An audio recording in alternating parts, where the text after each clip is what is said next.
Assalamualaikum warahmatullahi wabarakatuh. Saya Reni Nur Hidayati. Kali ini kita dalam program acara Kuliah Ramadan Jawa Pos Radar Semeru TV. Tema hari ini adalah pokok-pokok kandungan surat Al-Fatihah. Tentunya saya tidak sendirian. Saya ditemani oleh Ustadz Muhyiddin.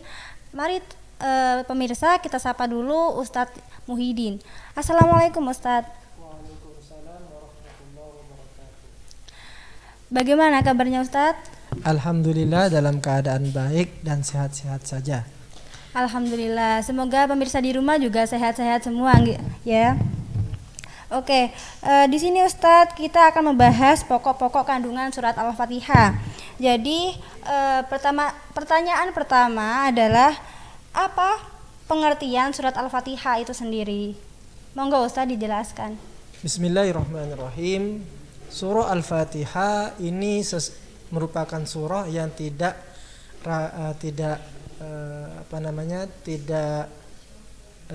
diketahui oleh semua orang. Semua orang pasti tahu. Apalagi sebagai seorang muslim setidaknya 17 kali.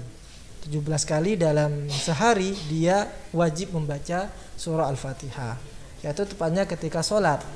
Sholat 5 waktu yang terdiri dari 17 rakaat, di mana setiap rakaatnya ini kita diwajibkan membaca surah Al-Fatihah. Nah, artinya dari sisi pengetahuan tentang surah Al-Fatihah semua orang tahu. Namun apa yang dimaksud dengan Al-Fatihah sendiri? Al-Fatihah itu berasal dari kata fataha, fatihah, fatihatun, fatihun, fatihatun. Artinya pembuka. Pembuka. Kenapa disebut pembuka? Liftitahi biha Al-Quran, karena Al-Quran dibuka. Jadi kalau kita buka Al-Quran itu dari sebelah kanan, pasti pertama kali ketemu itu adalah surah Al-Fatihah. Oleh karenanya kemudian karena surah ini sebagai surah pembuka dari Al-Quran, makanya disebut dengan Al-Fatihah. Kemudian juga surah ini punya banyak nama. Selain Al-Fatihah juga disebut dengan Ummul Kitab. Ummu itu artinya induk, Al-Kitab itu Al-Quran. Induk Al-Quran. Mengapa disebut induk Al-Quran? Karena kandungan-kandungan yang ada di dalam Al-Quran itu tersimpulkan, diintisarikan yaitu di dalam surah Al-Fatihah. Oleh karena itu penting sekali kita mengetahui apa kandungan-kandungan yang ada di dalam surah Al-Fatihah. Oke Ustaz, jadi surat Al-Fatihah itu artinya pembuka dan ada di awal surat, di awal Al-Quran, karena intisari Al-Quran itu sendiri ada di Al-Fatihah, begitu ya Ustaz? Oke, betul. Jadi urgensitas surat Al-Fatihah itu apa Ustaz? Pertama, seperti yang kita katakan tadi, dia menjadi pembuka. Itu jelas sekali, sesuai dengan namanya. Kemudian yang kedua, dia merupakan intisari dari Al-Quran.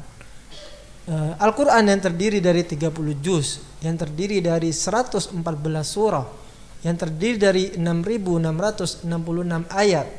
Ini kalau kita baca dari awal sampai akhir, kita butuh waktu yang sangat panjang. Ada intisarinya. Intisarinya berada di dalam Al-Fatihah. Ini yang kedua. Yang ketiga, Al-Fatihah ini merupakan rukun dari sholat.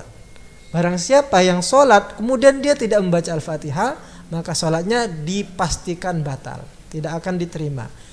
La sholata liman lam yaqra bi fatihatil kitab.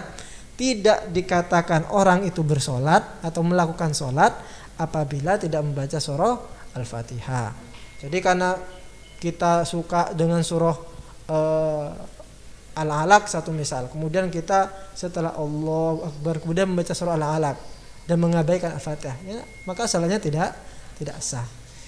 Sekali lagi di poin ketiga ini bahwa Al-Fatihah menjadi rukun dan harus dibaca oleh orang yang mau sholat. Yang keempat, di dalam surah Al-Fatihah ini kita temukan ada banyak makna-makna yang terkandung, yang itu menjadi jawaban-jawaban kehidupan kita, jawaban-jawaban dari permasalahan kehidupan kita. Kemudian di dalam hadis yang lainnya disebutkan bahwa Al-Fatihah ini mempunyai khasiat. Jadi suatu ketika ada seorang sahabat yang sakit. Kemudian Rasulullah Shallallahu Alaihi Wasallam meminta segelas air, kemudian ditiupkan oleh Rasulullah. Setelah itu diberikan kepada orang yang sakit tadi. Kok kemudian setelah minum ternyata orang yang sakit ini kemudian sembuh. Sahabat kemudian bertanya, ya Rasul, jenengan tadi baca apa? Maka Rasulullah menjawab, saya tadi membaca surah Al-Fatihah. Makanya surah Al-Fatihah nama lainnya adalah Asy-Syifa, sebagai obat atau pelipur lara. Ini pentingnya kita mengetahui Al-Fatihah. Baik Ustadz. Jadi Al-Fatihah itu sendiri memiliki banyak urgensitas sendiri ya, seperti intisari Al-Quran, rukun sholat, begitu ya Ustadz. Tadi disebutkan juga ada pokok-pokok yang terkandung dalam Al-Fatihah yang termasuk juga intisarinya Al-Quran tadi. Jadi pokok-pokok kandungan surat Al-Fatihah itu apa saja Ustadz? Ya, kalau kita lihat Al-Fatihah ini terdiri dari 7 ayat. Terlepas dari polemik apakah basmalah itu termasuk dari surah Al-Fatihah sendiri. Karena kita tahu basmalah ini selalu ada di dalam awal surah-surah. Jadi ketika kita buka Al-Baqarah pasti ada basmalahnya. Namun jelas basmalah yang ada di dalam Al-Baqarah ini tidak termasuk dari bagian dari Al-Baqarah. Ketika kita beranjak kepada Ali Imran, maka kita akan memulainya dengan basmalah. Kemudian begitu seterusnya. Di sini para ulama berbeda pendapat apakah basmalah ini termasuk di dalam bagian dari Al-Fatihah atau tidak. Terlepas dari itu semua, bahwa jika kita menganggap bahwa basmalah ini termasuk dari bagian Al-Fatihah, maka Al-Fatihah ini dimulai dengan Bismillahirrahmanirrahim, yang artinya dengan menyebut nama Allah yang Maha Pengasih lagi Maha Penyayang. Basmalah atau Bismillahirrahmanirrahim ini penting karena ini menjadi kunci aktivitas kita di dalam kehidupan ini. Rasulullah menegaskan, kullu amrin dzibalin la yubda'u fihi bi bismillah fahuwa abtar. Dalam riwayat yang lain, fahuwa aqta. Segala sesuatu yang tidak dimulai dengan mengucapkan basmalah, maka aktivitas itu kurang barokahnya. Jadi satu misal, kita ingin memulai aktivitas kuliah Ramadan seperti saat ini, maka kita memulainya dengan basmalah. Makan ini adalah sesuatu yang mubah, artinya sesuatu yang boleh-boleh saja, tidak ada nilai ibadah di situ. Tetapi kalau kita niatkan bahwa saya makan ini supaya besok makan sahur, satu misal, saya makan sahur ini supaya besok saya kuat, kemudian saya memulai dengan basmalah, dengan menyebut nama Allah, Bismillahirrahmanirrahim, maka itu akan bernilai ibadah. Dan insya Allah puasa kita akan lebih barokah. Ini satu poin. Poin yang lain ingin menunjukkan kepada kita bahwa aktivitas-aktivitas kebaikan yang dilakukan oleh orang itu seyogyanya atas izin Allah. Dengan apa? Dengan bismillah. Jadi kita mau sholat yaitu atas izin Allah. Bismillahirrahmanirrahim, saya mau sholat. Atau Bismillahirrahmanirrahim, saya mau belajar. Itu juga atas izin Allah. Itulah makna dari Bismillahirrahmanirrahim. Yang menarik di sini ada dua sifat yang sebenarnya berasal kata dari satu akar kata, Ar-Rahman, Ar-Rahim, dari kata Rohima, sama-sama artinya memiliki kasih sayang. Hanya saja kemudian isinya berbeda. Dan itu diulangi dalam ayat setelahnya. Alhamdulillahirabbil alamin, Ar-Rahmanir Rahim. Jadi Ar-Rahman Ar-Rahim di sini disebutkan 2 kali. Mengapa disebutkan 2 kali? Tentu karena pentingnya atau urgennya Ar-Rahman Ar-Rahim ini di dalam kehidupan kita. Apa artinya Ar-Rahman Ar-Rahim? Ar-Rahman itu artinya adalah kasih sayang Allah yang Allah berikan kepada makhluknya, baik itu muslim ataupun non muslim. Jadi Allah tidak membedakan. Di dunia ini Allah berikan kasih sayangnya kepada makhluknya, baik itu muslim ataupun non muslim. Contohnya seperti nikmat udara. Apakah Allah membedakan? Oh, ini non muslim ini tidak boleh menghirup udara saya. Apakah seperti itu? Tidak. Nikmat matahari, sinar matahari. Apakah kemudian Allah akan mengharamkan atau akan mencegah sinar matahari itu sampai kepada non muslim? Kan tidak. Nah, ini bentuk kasih sayang, bentuk rahmat Allah yang Allah berikan kepada makhluknya, non muslim ataupun muslim. Ar-Rahim itu adalah kasih sayang Allah yang Allah berikan kepada muslim saja. Itu termanifestasikan di dalam kehidupan akhirat. Jadi di kehidupan akhirat itu Allah berikan kasih sayang hanya kepada orang muslim saja. Jadi ada dua ayat Ar-Rahman Ar-Rahim, Bismillahirrahmanirrahim dan Ar-Rahman Ar-Rahim. Di sini kalimat Ar-Rahman dan Ar-Rahim disebut dua kali. Jadi menurut saya itu sebuah penekanan bahwa Allah itu memiliki dua sifat itu, Ar-Rahman dan Ar-Rahim. Dan Ar-Rahman sendiri artinya Allah Maha Penyayang. Yang di sini dikhususkan kepada seluruh makhluk Allah, baik non muslim maupun muslim, begitu ya Ustadz? Betul. Nah, di sifat Ar-Rahim, sifat Ar-Rahim ini dikhususkan kepada umat muslim saja. Maksudnya dikhususkan kepada umat muslim ini akan diberi apa oleh Allah? Ya, seperti yang dijanjikan oleh Allah bahwa di dunia ini Allah berikan jalan. Ini adalah jalan kebaikan, atau nanti kita akan sebutkan dengan Shiratal Mustaqim.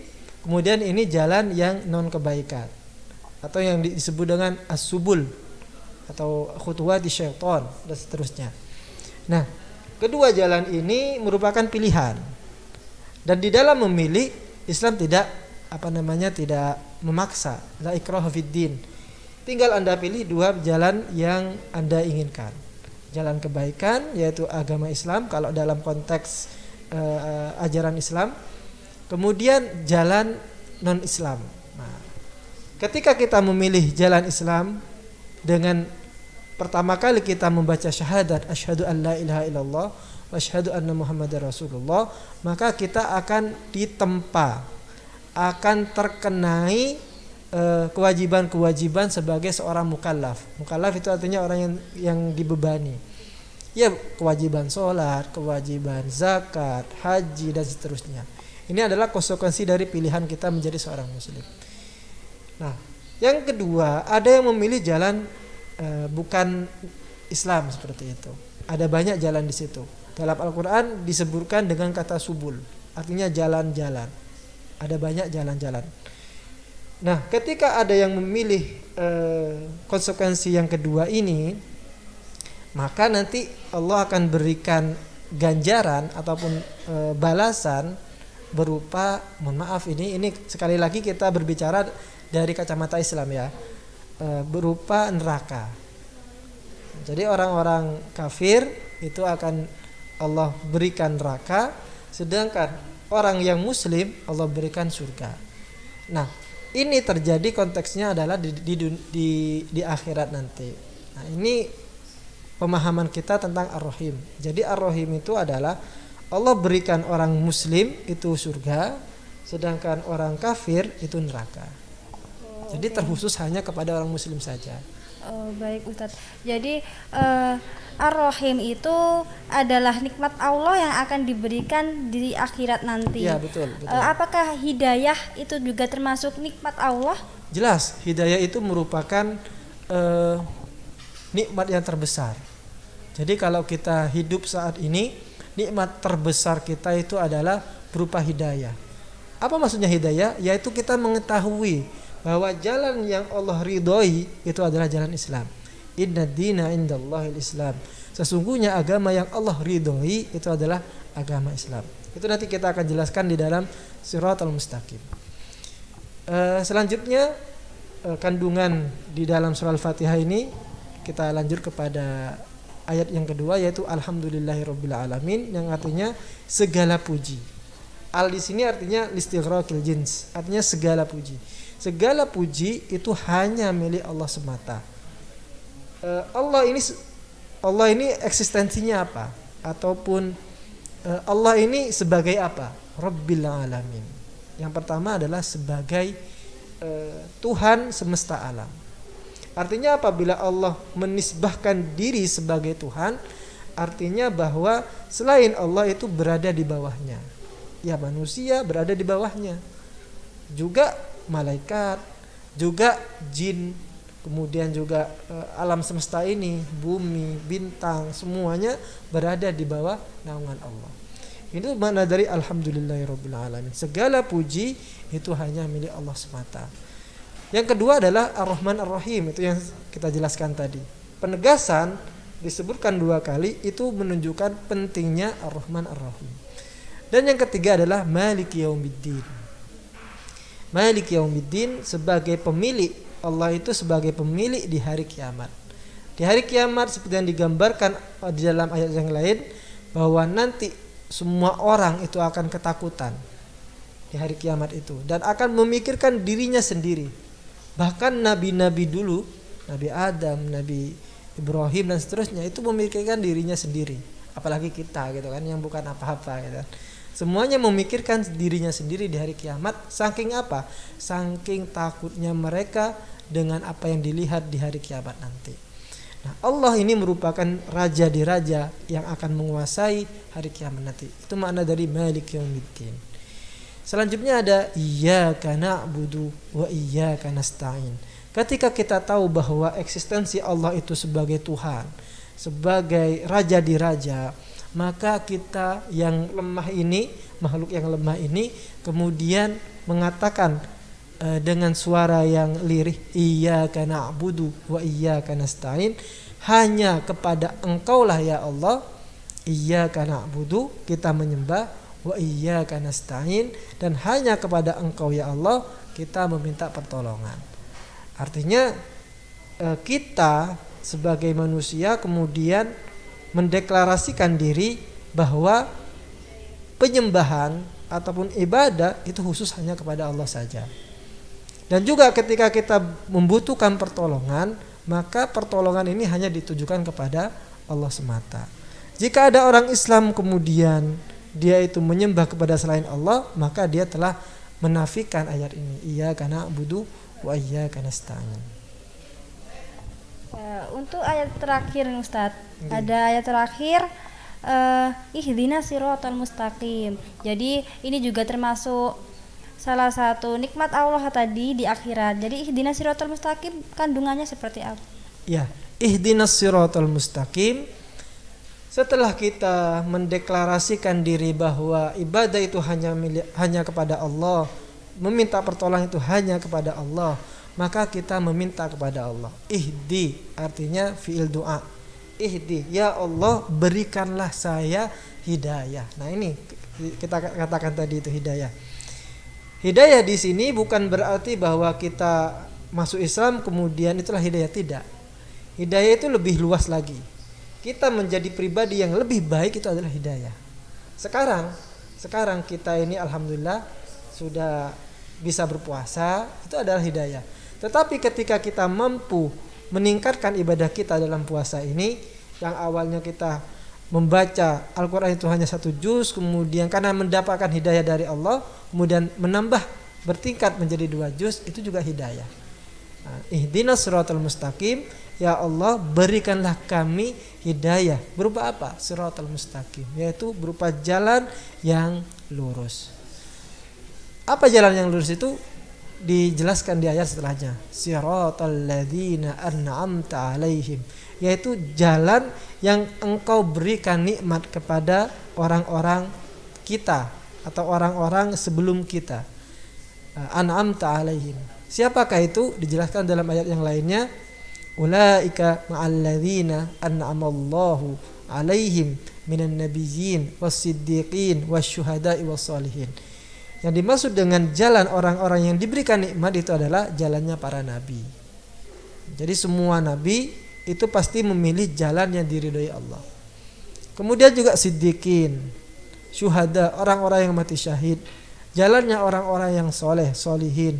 Ini adalah jalan yang Allah ridhoi.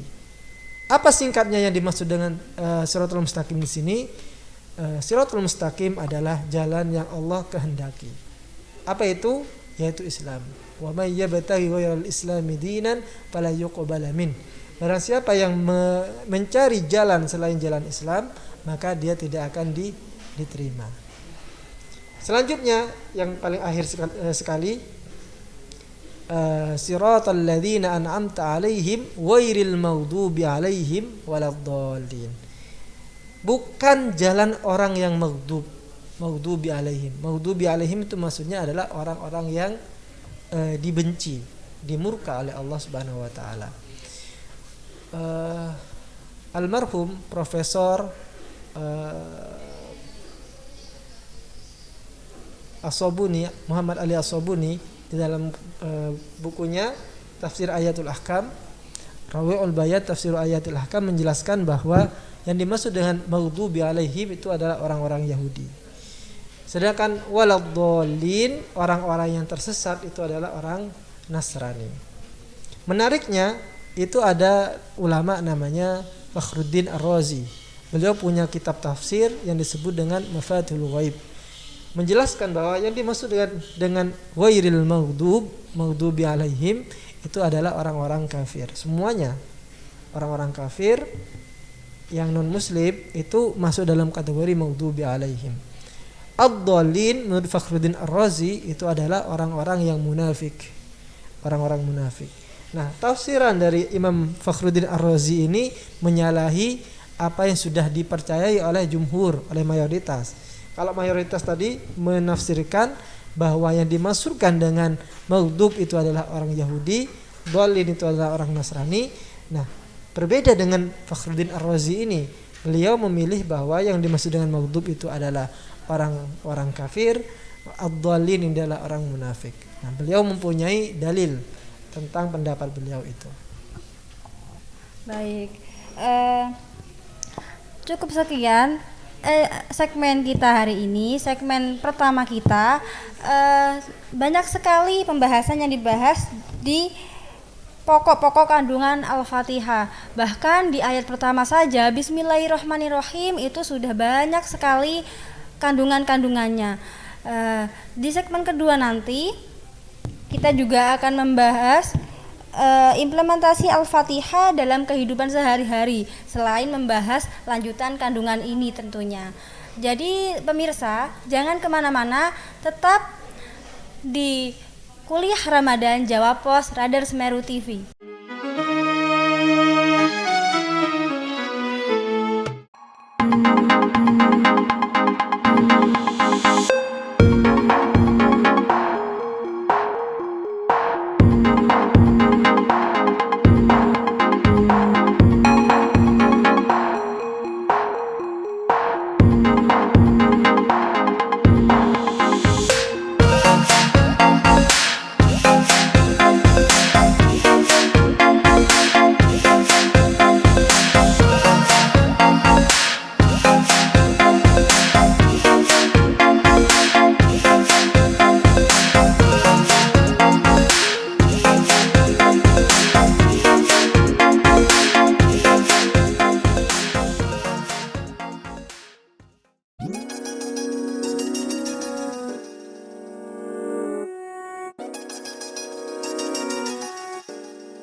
Setiap umat muslim di dunia pasti memiliki keinginan mengunjungi Baitullah dalam perjalanan haji atau umroh.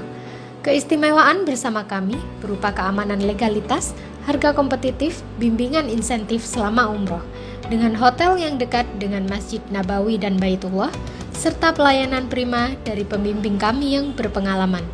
Mekanisme pendaftaran calon jamaah pilih tanggal keberangkatan dan paket umroh atau haji yang diinginkan, mengisi formulir pendaftaran umroh atau haji, menyerahkan dokumen persyaratan paspor, pas foto 4x6 sebanyak 10 lembar, KTP, KK, surat nikah, dan akta asli. Mari umroh bersama SHB An-Namiro.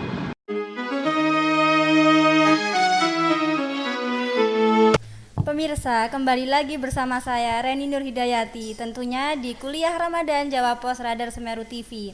Tadi kita sudah sempat membahas tentang pokok-pokok kandungan surat Al-Fatihah. Sudah banyak dijelaskan tentang pokok-pokoknya dari ayat per ayat. Jadi sekarang saya akan menanyakan lagi. Tadi sudah dijelaskan di ayat ihdinas siratal mustaqim siratal ladzina an'amta 'alaihim ghairil maghdubi 'alaihim waladdallin. Nah, di ayat itu ada sedikit ganjalan dari saya, tentunya di pendapat-pendapat ulama tentang maghdubi 'alaihim waladdallin. Jadi di pendapat pertama tentang al-maghdub itu Nasrani dan al-maghdub itu orang-orang Yahudi dan waladdallin itu orang Nasrani. Dan sebaliknya di pendapat yang kedua al-maghdub itu orang-orang kafir umum dan al-dhalin itu orang-orang yang munafik. Begitu ya Ustadz? Iya. Saya jelaskan kembali bahwa setidaknya jumhur atau mayoritas ulama ketika menafsirkan maghdubi alaihim itu ada orang Yahudi, mereka mendasarkan pendapat mereka itu kepada suatu hadis. Begitupun juga dengan ad-dhalin. Mereka berpendapat bahwa itu adalah orang Nasrani juga berdasarkan hadis. Nah, yang nyeleneh itu adalah ada kemudian pendapatnya Imam Fakhruddin Ar-Razi menyatakan maghdub itu adalah orang kafir. Orang kafir ini umum berarti. Jadi situ masuk orang Yahudi, orang Nasrani, orang penyembah berhala dan begitu seterusnya, Buddha, Hindu dan seterusnya. Ad-dhalin itu adalah orang munafik.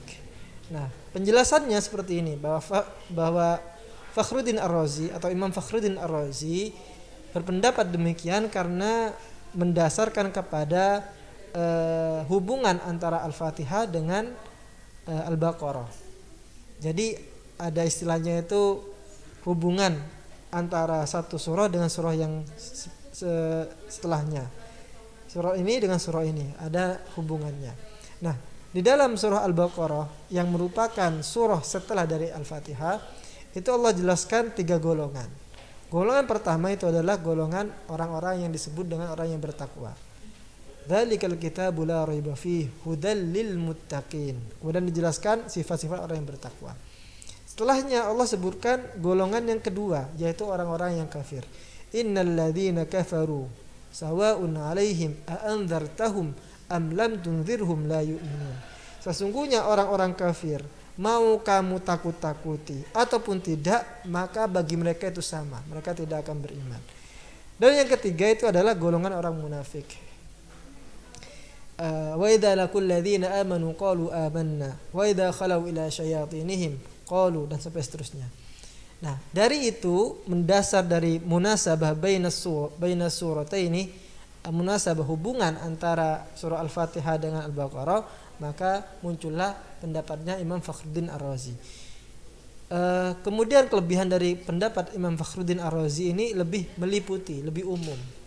Sehingga siapa yang disebut dengan maghdub, siapa yang disebut dengan ad-dhalin, siapa yang disebut dengan an'amta 'alaihim, ini lebih mewakili, lebih masuk kepada semuanya.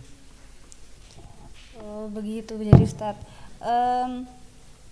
Baik, jadi dapat saya ambil kesimpulan dari pokok-pokok kandungan surat Al-Fatihah ini bahwa dari ayat pertama sampai ayat Malik Yaumiddin itu salah satu bentuk keimanan, begitu ya Ustaz? Ya, betul.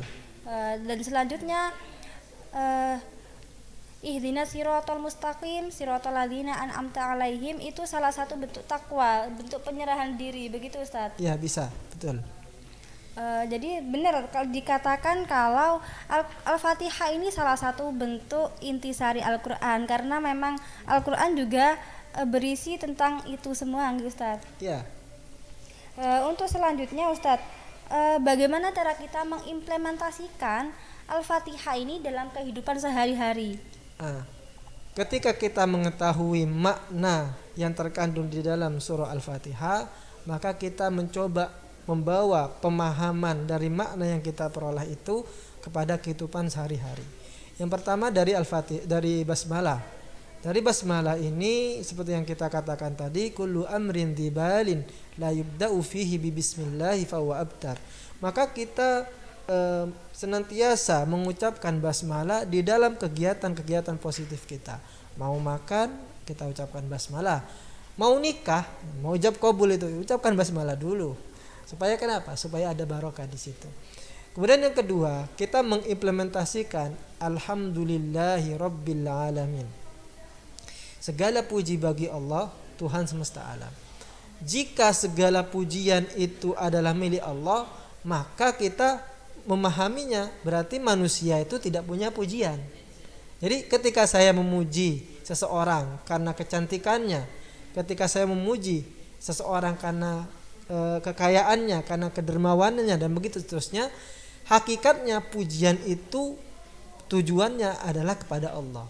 Kenapa? Karena yang memberikan kegantengan, yang memberikan harta, yang memberikan segalanya, yang membuat orang itu akhirnya dipuji itu adalah Allah. Saya memuji, satu misal, saya memuji kegantengan Nabi Yusuf. Nabi Yusuf itu ganteng. Sampai-sampai emak-emak ketika melihat Nabi Yusuf itu, mereka memotong tangan mereka, waqatta'na aydiyahunna. Mereka memotong-motong tangan mereka tanpa sadar, saking gantengnya Nabi Yusuf. Ketika mereka memuji Nabi Yusuf, wah, kalau ganteng seperti ini bukan manusia, ini adalah malaikat. In hadza illa malakun karim. Sejatinya pujian yang dilayangkan kepada Nabi Yusuf ini sejatinya adalah pujian kepada Allah. Kenapa? Karena Allah sendiri yang memberikan kegantengan kepada Nabi Yusuf. Andai saja Allah tidak memberikan kegantengan kepada Nabi Yusuf, kira-kira Nabi Yusuf dapat pujian atau tidak?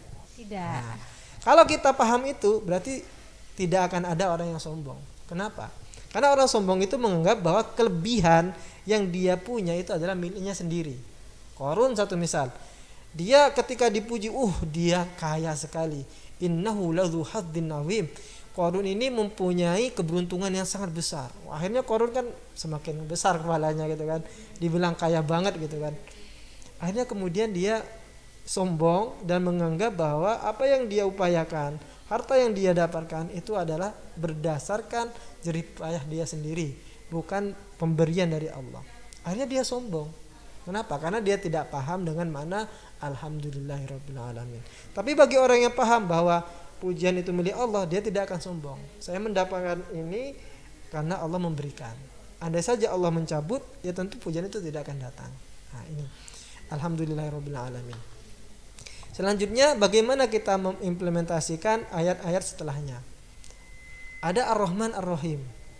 Allah memberikan kasih sayang bukan hanya kepada orang muslim saja, tapi juga kepada non-muslim. Ini mengimplementasikan kepada kita bahwa di dalam memberikan kasih sayang di dunia ini, jangan pilih kasih. Jangankan ini karena dia kaya, dia itu populer, akhirnya kemudian kita dekati dia, kita sayang-sayang dia. Kemudian karena teman kita ini kebetulan saat itu tidak punya apa-apa, miskin atau misal, kemudian kita jauhi, tidak seperti itu. Kita belajar dari Allah, dari sifat Ar-Rahman-nya Allah itu bahwa kita tidak pilih kasih. Kita saling sayang kepada semuanya atas dasar bahwa semuanya adalah sama-sama manusia. Seperti itu. Baik. Jadi cara-cara mudah untuk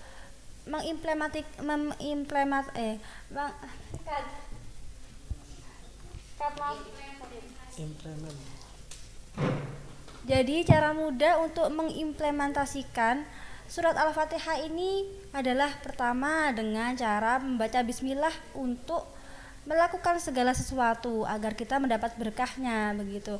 Dan yang selanjutnya agar kita tidak sombong, tidak merasa bahwa kita ini memiliki semuanya, tidak insecure dan selalu bersyukur, itu dengan mengimplementasikan ayat yang kedua, Alhamdulillahirabbil alamin, dan selanjutnya ayat Ar-Rahman dan Ar-Rahim itu adalah salah satu bentuk agar kita tidak pilih kasih, agar kita selalu mau berteman dengan siapa saja, begitu ya Ustadz. Nah, untuk ayat-ayat selanjutnya nih Ustadz, bagaimana? Maliki yaumiddin, menegaskan bahwa Allah ini adalah raja di raja nanti di hari kiamat. Artinya bahwa di hari kiamat tidak ada orang yang mempunyai derajat yang lebih tinggi daripada yang lainnya.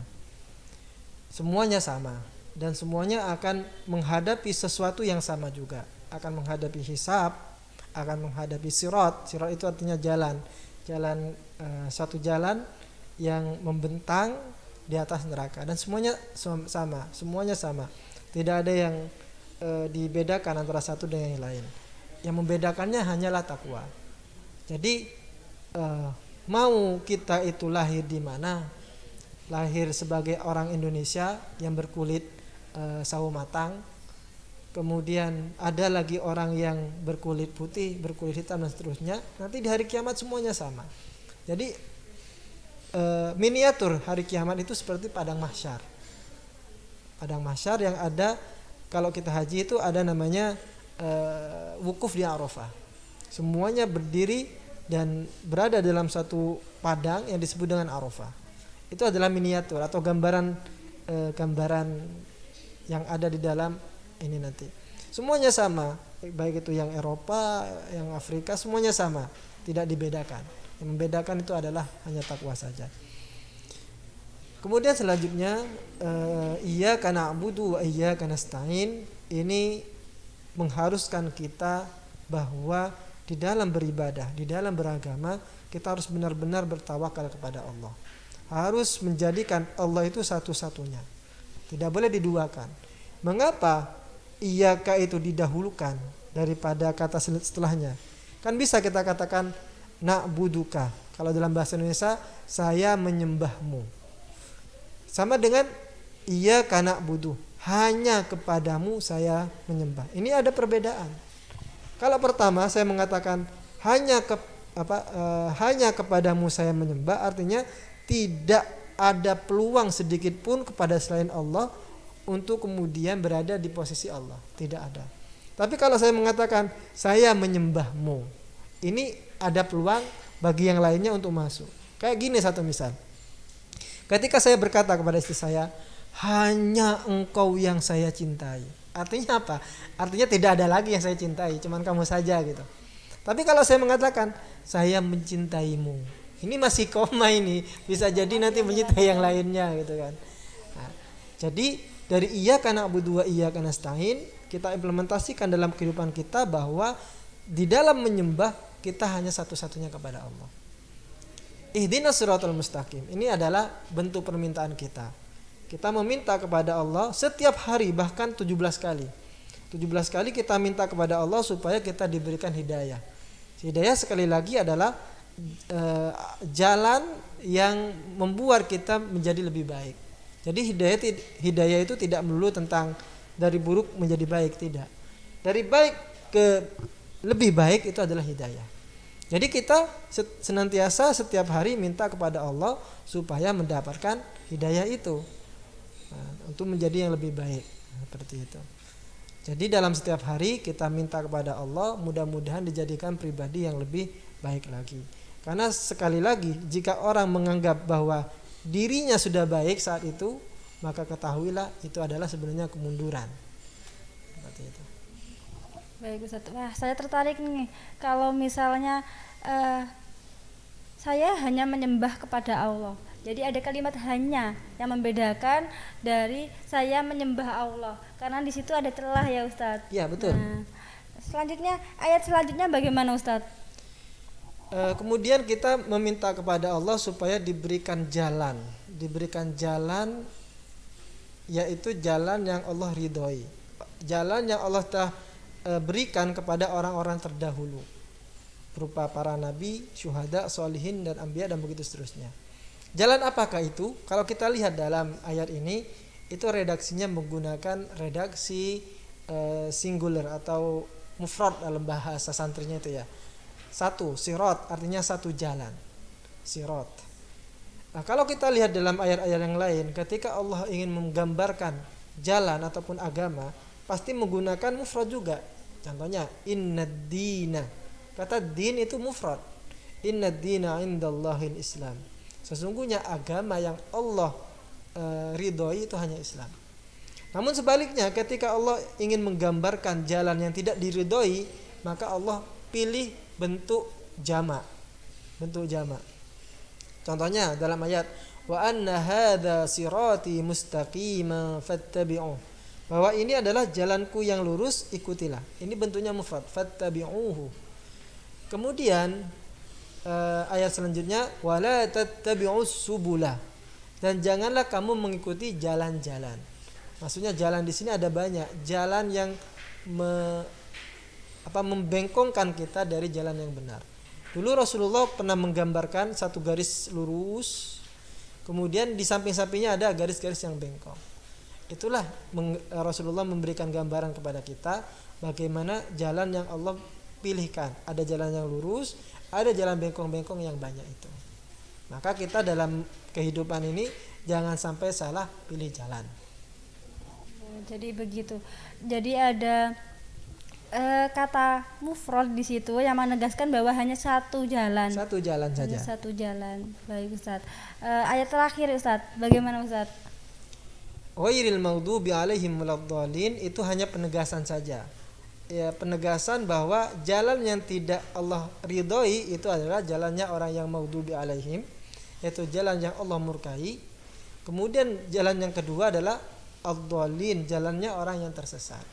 Seperti itu adalah penegasan dari makna jalan itu tadi. Jadi kalau kita gambarkan ada dua jalan, jalan lurus, kemudian jalan yang bengkong-bengkong. Jalan yang bengkong-bengkong ini banyak, seperti itu. Jadi ayat 6 dan ayat 7 ini saling berhubungan begitu Ustaz.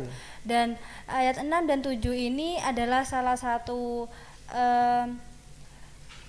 tujuan kita di dalam kehidupan ini ya Ustaz, agar kita selalu mencari atau menuju jalan yang lurus. Betul. Baik Ustaz, bagaimana cara kita untuk terus bisa mengimplementasikan Al-Fatihah ini, karena kadang kita juga sulit untuk mengimplementasikan, apalagi kalau sendirian, nggak ada temannya. Kalau bareng-bareng gitu Ustaz. Ya. Maka pentingnya tema ini kita angkat adalah untuk mengetahui pertama kandungan, arti dari Al-Fatihah. Diharapkan dari arti itu kemudian kita bisa warnai kehidupan kita dengan pengertian-pengertian yang telah kita pahami dari surah Al-Fatihah. Itu inti dari tema yang kita sampaikan saat ini. Jadi ada tujuannya. Mengapa? Karena Al-Fatihah sekali lagi adalah akrab bagi kita, paling tidak 17 kali. Namun terkadang karena saking akrabnya itu terkadang kita tidak enggak menghiraukan gitu kan. Karena saking akrabnya gitu. Seperti itu. Saking akrabnya akhirnya kita tidak hiraukan itu. Padahal kalau kita dalami makna yang ada di dalam surah Al-Fatihah ini sangat dalam sekali. Apalagi kita katakan bahwa Al-Fatihah ini merupakan intisari dari Al-Qur'an. Jadi kita mau baca dari Al-Baqarah sampai An-Nas, ini akan butuh waktu, durasi yang sangat panjang. Tidak usah jauh-jauh, masukkan kepada Al-Fatihah saja, karena di situ intisari dari Al-Quran. Baik Ustaz. Sayang sekali pemirsa, perjumpaan kita berakhir sampai sini. Banyak sekali pelajaran dan pesan-pesan dari Ustadz yang dapat kita ambil. Terus saksikan kuliah Ramadan Jawa Pos Radar Semeru TV setiap hari pada bulan Ramadan, dan jangan lupa ikuti kuis dengan menjawab pertanyaan dari narasumber yang disampaikan di kolom komentar Jawa Pos Radar Semeru TV. Terima kasih. Wassalamualaikum warahmatullahi wabarakatuh.